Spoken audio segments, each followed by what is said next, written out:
Anandamath eco tourism hub.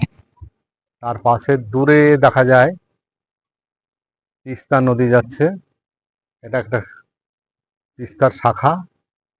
আর এপাশে picnic হচ্ছে, আমাদের পার্টি গাছতলায় গাছের নিচে দাঁড়িয়ে আছে।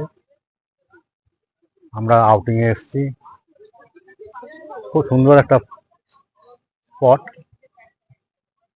গৌরীকোণ এর আগেও এসেছি আমি। এই জায়গাটা গৌরীকোণ বলে কারণ এখানে গৌরীকোণ মন্দির আছে। এই যে মন্দিরটা হচ্ছে গৌরীকোণ মন্দির। আমরা সবাই একটু আনন্দ করতে এসেছি, সারাদিন কাটাবো। ভান্গি দেবী মন্দির যাব, তারপরে গজলডোবা হয়ে বাড়ি ফিরবো।